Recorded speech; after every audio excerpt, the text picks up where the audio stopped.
And here is part 2. Bad times, I don't wanna have bad. You would say like the last like 6 months you've been going like regularly, you would say? What would you say the biggest discovery so far has been? Really the boundaries thing. I feel like that trickled down into a lot of parts of my life, like the way I moved with people and just like me not investing as much time and energy into myself that I should have at certain points in my career. I'm trying to share with everybody else and put the effort and energy and money and resources into other people versus like I should have motherfucking been doing a lot of shit I'm doing right now. But I also, like you said, the negative thing looking like in the long run being a positive. My publishing deal, I was in a publishing deal for 18 years and I used to be like so distraught, frustrated, wanted to quit behind all this shit. But then now I'm just looking at it like, man, God slowed me down to like go work with the Jay-Z's, the Beyoncé's, the Travis Scott's, the Drake's, like to gather this information, get powerful and as talented as I can be. And now I feel like, man, it's like a fucking slingshot. Like I'm about to go into the stratosphere just you know, on a personal level, you know what I mean? With my art, I know my raps, my lyrics, my beats, my videos, my swag, everything is it's on a whole new level. So however, you know, this is received when I do drop, you know, new music, I know it's a step in the right direction towards me just being the new person I need to be, the better version of myself. Yeah, it's evolved. Yeah. Software update, man. That's right. You know and it's and everything you went through, like that's the thing is when I look back at my career and the things I wish I would have done different, right? I can't say that if I did them different, I would be here. And where I'm at right now is where I want to be. Yeah. And to feel that way is worth. I feel like my life just started over when I got out my deal. You know what I mean? I feel like my life is like got you know, I got all the resources I need and the information and the talent level, you know, to take it to these heights that I've been trying to get to. Everybody knows you do. Wow. Honestly, everybody knows that you have that. There's no doubt. That's the thing. You're one of those guys people respect. Well, I appreciate it. Because that's earned. So whatever, I haven't known you that long, but I do know that people respect you. Word. And your name is good out there. Like people talk about you with respect. That's earned by living. Yeah. And that's output. Just the output, man, just like staying consistent. That's what this whole shit But is also about. being a decent person. Yeah, that too. You know what I mean? Sometimes I used to be feeling like, man, this shit overrated. Being a good nigga, you know what I mean? Being a good person is like, that should be overrated. But at the same time, long term, you cannot look for anything back from that. And that's not to say I was, but naturally as a human, you have certain feelings and it's like kind of cold when you could give so much to somebody and then they don't reciprocate. You should be like, damn, that's cold. But you just can't expect nothing out of nobody. You know I what mean? used to feel that way. I promise you, when you turn the corner in your 40s, you see it. Like it comes back to you. I can't explain it, but I used to wonder like, why am I always doing the right thing? And it looks like that guy's winning over there and that guy's winning over there and they're all getting away with, getting away with everything. Yeah, for sure. Right. And I'm not doing any of it. I'm trying to stay out of trouble. Get up and earn my keep every day. Like I'm not trying to steal from nobody. It's a fair trade. I'm not taking nobody beats saying I did them. I'm not. It's like I'm just straight trying to earn what's like, you know. It comes back to you in your 40s. Yeah. It does. I promise you. And also I see it. That's why I keep saying the bill. The bill can also be credit. Like I really believe this. I really believe that all the good that you do goes into this like cosmic bank account and it pays you out somehow, whether it's good health and a long life or like children that are healthy. And I don't know, man. Like I promise you, I feel it in my 40s somehow. My life, somehow it turned a corner where we're very, very similar. I would always do the right thing and I would be like, why is that guy over there getting away with fucking murder? And I'm not even blowing him up. I'm never going to do that. There's a code. I never would do that. I just keep my mouth shut, stay trying to do what I think is right. And then in my 40s somewhere, it like turned this corner where all the blessings started just coming. And the people that I saw that were lying and cheating and stealing and hustling and doing all these things started getting their bills. And the bill is like, sometimes the bill is like death. Sometimes the bill is jail. Sometimes the bill is bankruptcy. You know, and like it's things you can't pay back. You can't pay for. And my therapist told me a long time ago, he's like, every day, if you can pay the check, pay the check. Pay the check in the gym, pay the check at home with your kids, pay the check at work. That way it doesn't get too big. If the guy doesn't pay the check with his health and he turns around and he's 60 and he has a heart attack, that's the bill. I remind myself that when I'm doing something that maybe is hard, or maybe I could lie, I could steal, I could take advantage. I could be an asshole. Right. I could be like, you know what I mean? Right. I'm just going to pay the bill here. I'm going to do the right thing. For sure. And then I have faith. It'll be better in the long run for my own peace, my own sanity. You know what I mean? That's how I'll be looking at it. That's also, to me, a sign of high emotional intelligence. And I think artists, for the most part, are highly emotionally intelligent. Yeah. The ones who get fucked up, we could probably point to a bunch of other things that fuck with that emotional intelligence.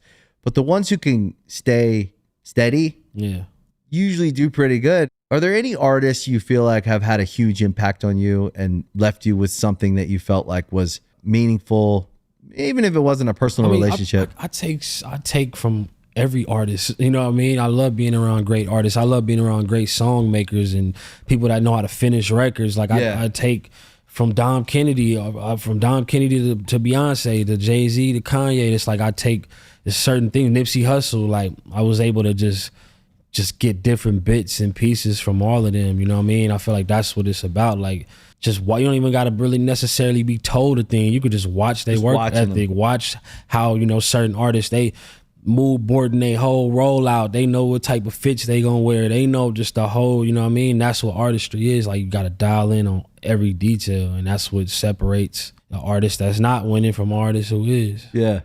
Was there ever an artist you were in the room with where you were like, this is fucking magic. This feels like magic right here. Or this feels like classic. Plenty.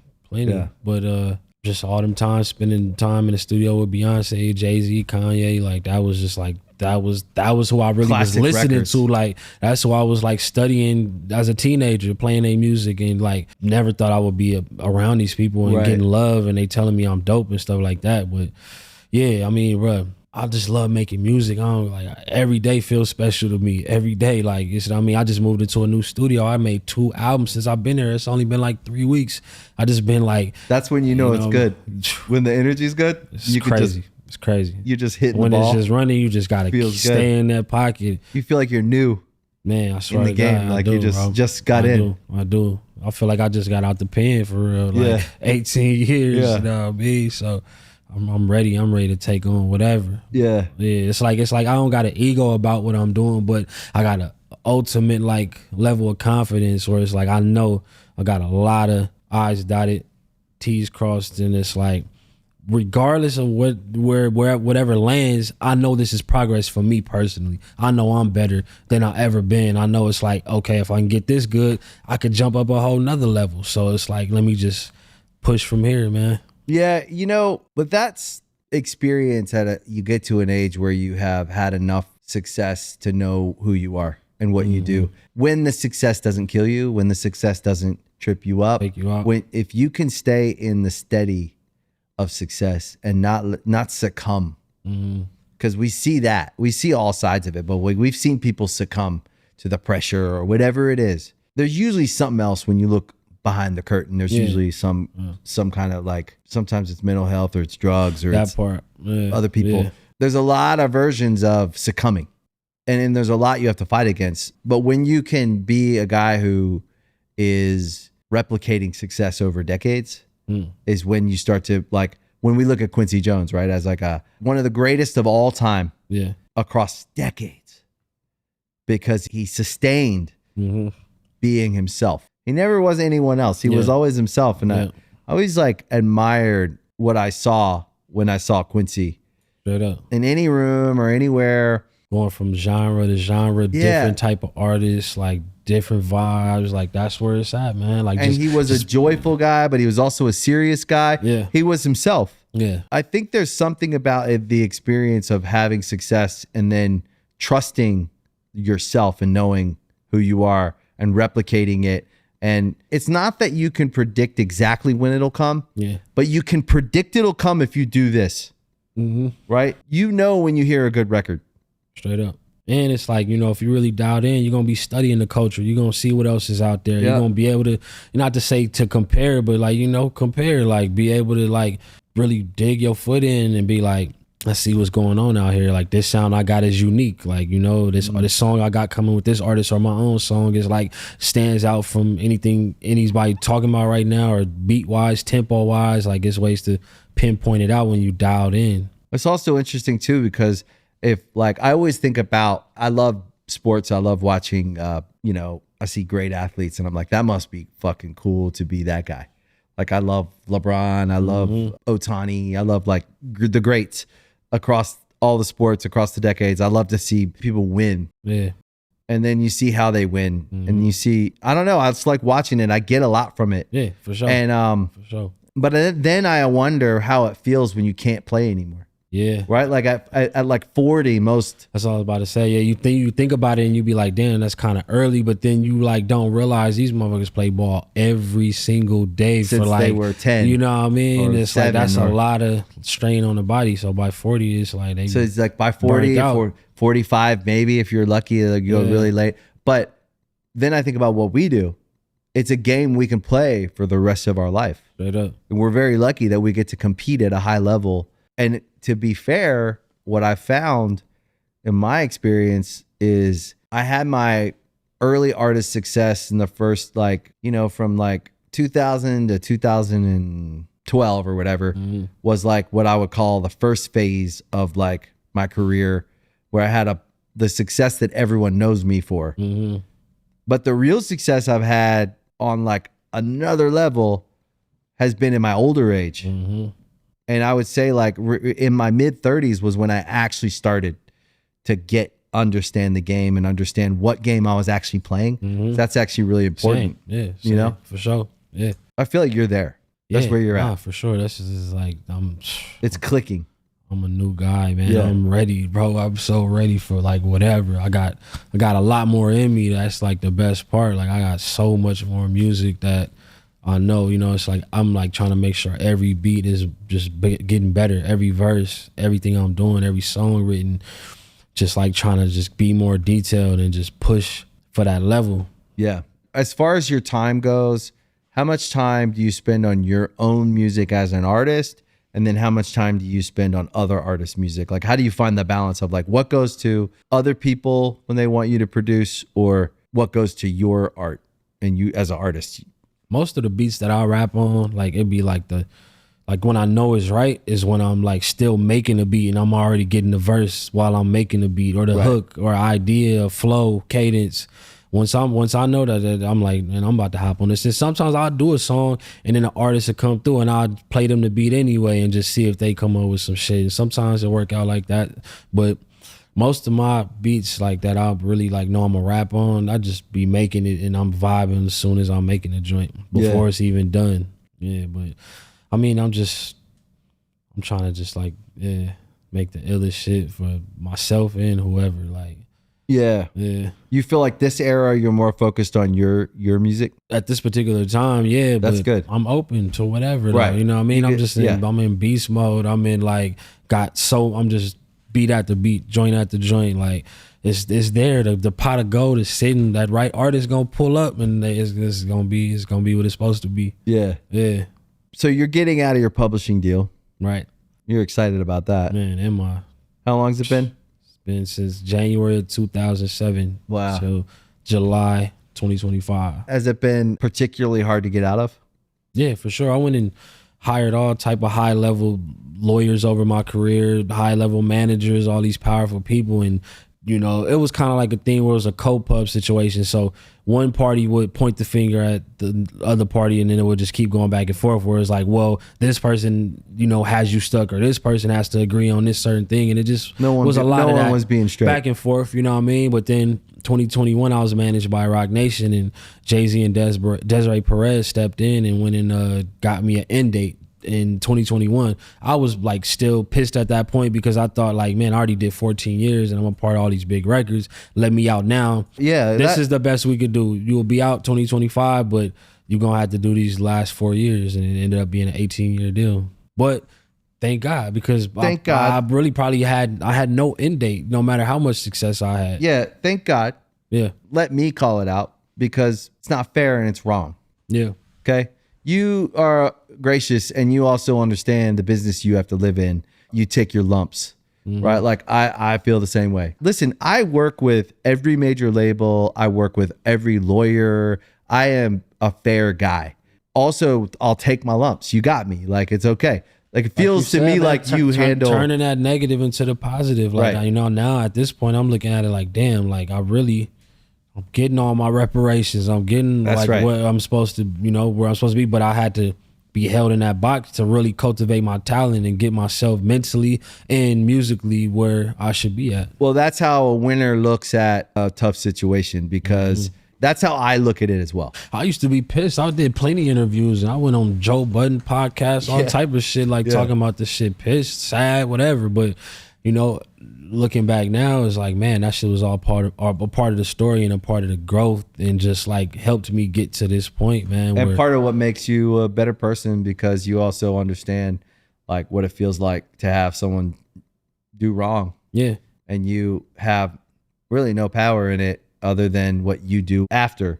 And I think that, you know, I actually think this new area you're entering is going to pay you back 1,000 times. I think like the fact, is. you know what I mean? For sure. Yeah. Yeah. I think it's really, but I really. get what you're saying for sure. Like I feel the same. Like, But I still want to call it out. Situations like that happen every day. And some artists never get out, man. They just never, they never figure it out. And that's the other side of this business that's tough. Yeah. Yeah. You know, because when we're kids, we're excited. To be honest with you, at the time when I was 18, 19, I would have signed anything. I was impoverished. 50 bands. I got 50K at 19 from my deal. That was, I mean, we was on Section 8, bro. Yeah. Like, of course, I'm about to take the 50. Like, you know what I mean? But I didn't understand that I needed to have an end date. I needed to have an exit strategy. Yeah. Like, I didn't think about that. You know what I mean? So that is what it is.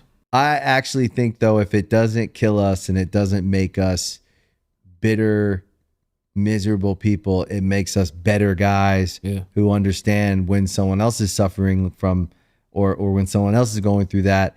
And I actually also think it makes us better business guys because we're actually not out there doing the same thing to people. We're actually trying to help people build smart careers. Yep. I want to be the guy that you meet on the other side of 40. You go, man, I'm glad I met that guy. When I came in the game, I was 18 and I met that guy and he was one of the only ones who told me the truth. That was solid. Yep. You know what I mean? Straight up. And like, that's always been my goal whenever I started any of these businesses we have. Like that was actually it was as simple as that. We were like, can we be the guys we wish we would have met? Yeah. And like, could we live with that so that we have a good name?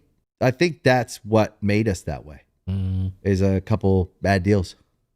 Straight up. You know what I mean? Yeah, you just naturally get so much insight, so much. You on the phone with lawyers, you learning about shit, you learning why the deal is bad and all this. Like, yeah, you getting this as part of education for sure. Yeah, there is a version of the music business where we make good deals and there's a fair trade. And like in success, we can share in the success. And then also there are new terms and new deals. Like when you know, when everybody's made their money back times 100, it's time to make a new deal. You know what I mean? For sure. Man, it's crazy though, because that even like it's beyond just the music business, it's people in general, like vetting out all these people, you know what I mean? Like motherfuckers are crazy out here. Because the music business can be like life. It can be like what happens in the world. And so you have to be aware. You have to be, I don't ever want to be a paranoid person. I'm not. Yeah. But I want to be someone who trusts my instincts and can see something coming. Yeah. For you sure. know? I mean, I feel like the times I didn't trust my instincts is like when stuff ended up in a bad place. Like when you got talked into something. Yeah, even with my creation of music, I'm just trusting my instincts. Like I'm not the most technical. Like I started on like a tech program, FL Studio. I didn't start like playing keys or a guitar, and then like I started with programming, so I got very good at that. And it's like, yeah, but you do it your way. Yeah, I'm not classically trained. I don't really play guitar. I play a little guitar, but not a lot. My brother plays. You've seen him play. I don't play keys. In my mind, I always think like I'm barely a singer, Word. but I get in there and I just do what I do. And I started It's about trusting feeling. that. Yeah. Yep, that's it. Gotta trust them instincts, man. That's how you. At the end of the day, you could live with like whatever happens. Yeah. Mm-hmm. Okay, so the Well, publishing deal's over. I can say it's over then. Yeah. Then it's over. So Yeah, now it's you're done. you're in a whole new era, basically. Free man. Free man walking. Yeah. What's the next like 5 years look like? 5 years. Definitely like having facilities, man, and just like helping the next generation. You know what I mean? Starting a foundation called The Next Hits. So the next hits, the next hit songs, the next hit boys, like, you know what I mean? Just like helping, you know, really whoever is interested in this, but like kids that's, you know, don't have their parents or underserved communities and stuff like that, just trying to give back in that way. And, you know, just being the greatest artist I can, man, like making films, making, you know, TV shows, like just art all across the board. That's what I'm on, like just trying to be the illest artist I can. That's worthwhile. Yeah, no, That's good. I'm feeling good. How old's your son? My son 5. Okay. Yeah. That's going to keep you busy too. Nah, for sure. Yeah. I mean, yeah, just watching him just become like. Is he musical? Man, he already made his first song. We did a video and everything. He did it when he was 3 for his 4th birthday. Then we shot the video at his 4th birthday party. But I'm like, I just let him get on the mic and he literally was like having his own cadence and saying little stuff that was cool to him. It blew my mind because I'm like, damn, like he been in all these sessions with me and Big Sean, me and Nas, me and Dom Kennedy. He's just around. Subconsciously He's soaking it learning up. how to rap, Yeah, learning how to write crazy. songs. And it's like, wow, What? you know what I mean? It's like I've brought this up before in another conversation I had, but like I always think about Floyd Mayweather, right? He grew up in the boxing gym Yeah. his whole life, Yeah. and he's the greatest boxer. It's like Floyd is. I love Floyd Mayweather. Yeah, no, for sure. I don't know why I just fucking love him. He just is so good at something. Yeah. And he's aspirational. Like and actually the only people hating on Floyd are just jealous. Floyd greets people with love. Yeah. Like he wants people to be great. Like that's my perspective of like, again, I'm like an athlete. I wasn't an athlete and I always kind of dreamed of like, what does that feel like to be like that great athlete? And I admire athletes. Real dedication right but there. Floyd grew up in the gym, but then also dedicated his life to it and became the greatest, right? And I always wonder about like, think about your son. He's growing up around all this greatness, Yeah. watching people do something at a high level, just soaking it up, whether he wants to or not. Yeah. He's just there. It's exciting to think about like, if he chooses that path, what he could do with that knowledge and that wisdom of like just a lifetime. Man, I didn't like record my first song till I was like 14, 15. He got a 10-year head start on me already. So he already in that position. It's crazy. We was at the studio the other day and I got this basketball court in the studio and it's kind of like high and he, you know, 5-year-old. So he got to throw it up to like hope to make it in. So I made a bunch of shots and then we was about to leave and he was like, no, I need to make one more. And he basically like would not let me leave and my team leave until he made that last shot. And he was like crying. He was going through all these emotions, frustrated. I kept calming him down and telling him just focus. He finally made the shot and he just I was a real super proud dad moment. Like, damn, I like the perseverance in him. That's he right. did not. I was like, yo, let's just come back tomorrow. You can make the shot tomorrow. He like, nah, I need to make it right now. And he did it. I'm like, damn, that was like super proud moment. It's also a moment that it like seared in his brain. Yeah. Stay in.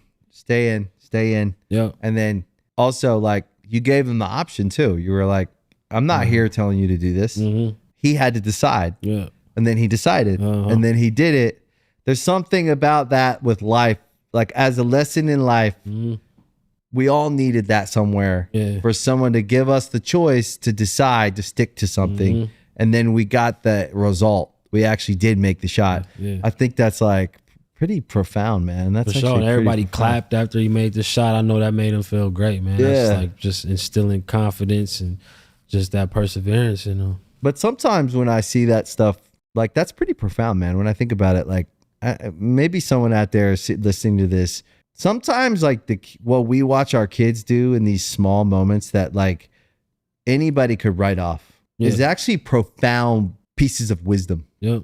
that we didn't really, like you knew what you were doing without articulating it or knowing what you were doing. You knew your instinct as a father was there's a lesson here and my son wants to learn it and he decided this is the time he wants to learn it. It's something like, if I stick with this, will I get it? Yeah. And I'm actually even going to give him an out. I'm going to say, we can come back tomorrow. Yeah. And he just said, no, I want to make it. So then he stays and he makes it and then he makes the shot.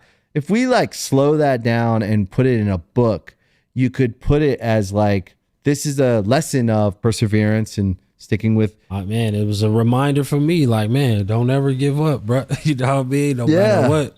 No matter what. It's don't like never give up. And look. obviously, I've always thought that, but like, that was just another reiteration of like, damn, like this little dude didn't even give up on something as simple as this. And But even me sitting here listening to you through it emotionally. But even me sitting here listening to you, and I'm like probably 10 years or however much older than you, and I have teenagers, so they're 10 years ahead of your kid. If we were trading notes as fathers, like, hey, what are you doing there? What are you doing there? Actually, what we should be doing in all areas of our life is trading notes with other people that are successful to see if there's things we can refine to be better, right? That's how I think. If we were sitting there as fathers and I'm listening and I go, oh, there's a dad with good instincts. I wonder where I'm not doing that or I am doing it. Am I doing that enough? Am I listening to my instincts in a moment where maybe I'm just rushing through and I'm like, let's go, we got to go, instead of listening to my kid? Yeah. Because they're actually all instinct. They're only here to learn. So at 5, he's gathering information and seeing what part fits where. Yeah. So what we write off as him trying to get the gratification of one more basket is wrong. Yeah. We're actually watching someone figure out how life works. Straight up. And his dad is there to try and back that up with information. And in that moment, because you decided to stay and not rush everyone out because you want to get home, you're tired, you worked all day, right? Because that's real. You stopped and you listened. Yeah. And then you participated in the conversation. Exactly. Right? And you said, well, we could leave or you could stay, keep trying, or you can quit. It's your decision. And you kind of wanted to see, like, I wonder what he'll decide here. I'm just saying, I know I'm harping on this whole situation, but like, I learn a lot from watching other people and how they do things, whether it's career or family. I'm like, actually taking the time to have that experience with your kid. Like, some people could blow it off or whatever and say I'm over analyzing it. But I actually think that like there's a through line in your instincts in life. Part of your success is work. Part of your success is talent. The other part is instincts. Go right or go left. Right could be death. Left could be a hit song or meeting an artist that changes your life. Or it's interesting. Like, if we just listen to yes and no, something like, I don't think I should go down that like dark alley right there. I think I should go down this. That's an interesting street. But like following how you feel in all these different moments, including fatherhood, is like interesting. I don't know. No, I feel it. It's weird. For sure. Nah, that was a moment for me, man. Like, I definitely didn't take it light. I was just like, damn, like I was just proud as hell. Like, damn, like you probably do that with him every day though, somehow, some way. Yeah, for sure. Little micro. You know? He wrote me a Father's Day card at school, and then I guess whatever the first thing the kids said, they went with it and wrote it down. So he was like, son, my dad is 89 years old. And I was like, I'm 38. And he was like, well, I was close because of the 8 and the 38. And it's like, that was funny. And then he said, my dad always tells me he loves me. And that's like, it was funny. That's sweet. But at the end of the day, for that already to be embedded in him, and for him to like, you know, that he internalizes that, like he like knows that that's a real thing. So I felt like, damn, I'm doing my thing. I'm doing what I'm supposed to be doing. That's what every dad wants to hear, is that our kids know we love them. I don't know, man. That's a weird one, right? Because I didn't really get a lot of that. I didn't get a lot of hugs, Straight up. know, and so I have a weird thing. I always talk to my wife about it. She's great. She's supportive about it. I've still had to learn how to like, I have to ask her, I was like, do you think I tell him that I love him enough? Or do you think I hug him enough? And because it's weird, because I didn't have a lot of it. So it could be awkward for sure. Yeah. And you got to get past that, because your kids love you no matter what. And all they want is anytime love. I get a chance, I'm hugging on my son, telling him I love him, man. I'm just like, I really see myself. Like, it's like I'm literally getting to raise myself again, man. Just with a way better foundation, way more resources, and just like making the time make sense. Like, you know, most people don't be having a kid in the studio, but I do, you know what I mean? Like, that's just that's the path I chose. Like Well, to really. It's almost like old school a little bit. Like if we were on a farm, we'd all be around the farm. We'd be doing stuff around the farm. Exactly. This is your farm. This is it. This is this is the family business. Yeah. This is the shop. I think it's great. Word. Are you friends with the game? I fuck with Game. Yeah, that's the homie. I worked on a couple Game albums, but yeah, We've been friends a long time. Yeah, I haven't talked to him in a long time. Like we talked on the phone like probably like 9 months ago or a year ago. We caught up after a long time. Talented dude, man. Yeah, he is. He's a crazy rapper. Yeah. He get in there and get it done, man. He doing 10 songs a night still. I always liked him. I knew you guys had worked together. So I always liked him. We had a very special friendship because I think we were experiencing success at the same time, maybe. And I think it was head spinning for both of us. And he was in like gangster rap and I was in like rock. So we always thought each other's worlds were interesting. And we always had a really good time together. Like it just felt mutual like kids. Respect for sure. Yeah. Yeah, Game. Like he did an album with my dad. Like I produced the album. Like we did an album in one day and then we dropped it. Like we did it like what, Thursday or Friday, and it was out by like Monday. Yeah, I saw that. Yeah, we just went in, like we just did that shit. That shit was dope. So you have one record coming out or 2 records coming out? Man, I got 4 records coming out. So 4 maybe records. 5. I don't know. I mean, I'm dropping 2 solo projects to end this year, and I'm dropping another album, like mixtape with my homeboy Spank Nitty. He from the IE, from him. Is super dope rapper, creative and shit. And then me and Alchemist, man, we got some great stuff lined up, man. I'm excited about it. That's great. That's gonna be great. Yeah, I'm just locked in. I'm creating every day and just excited that I can feel my growth. I can feel like myself getting better and more dialed into my artistry and my music, my beats. Like everything is just breathing right now. You know what I mean? Yeah, I feel like you're at a place where I've been, and you got to realize it. Every now and then we need a reset, right? But it's not starting over, because the hardest thing you did, you've already done. The hardest thing you will ever do, you've already done. It's getting from there to here, but you're here. Getting from here to here is a lot easier. So I think that you're in this like really exciting place. I can feel it, where like the next 10 years of Hit Boy is going to be the best 10 years of Hit Boy. Straight up. Because of everything you know, everything you've been through, everything you've experienced, all the work you're doing, not only in the studio, but in the gym, in therapy, in life, in figuring out what it even fucking means to be Hit Boy is the real work, right? Yeah. The music is just going to be a great byproduct of like you getting everything you deserve out of life. The time with your son. Yeah. I'm excited for you, man. Man, let's get fucking it. awesome, bro. It, man, for sure. And then we're going to make some music together. No, for sure. You're going to produce a good Charlotte single. Nah, I'm ready, bro. Yeah. Shit, let's run or it. maybe a whole album. That's what we talking. That'd be sick. That's where it's at. Yeah. Let's do it. You got an ear for rock, man. I mean, I just love music, period, man. I just like dope shit. Like, it don't matter what genre it is. If it got a good feeling to it, some good chords, drums, whatever it may be, I'm into it. I'm rocking. Yeah. Good is good. Yep. I'm excited for you, man. Man, thanks for coming on. For sure. Appreciate you having me. Cool. Thank you for listening to Artist Friendly. We really appreciate it. If you like the show, you can also follow us on Spotify. You can follow us on Instagram at artist.friendly. And you can watch us on YouTube and Veeps. Leave comments. I always read them. See you next time.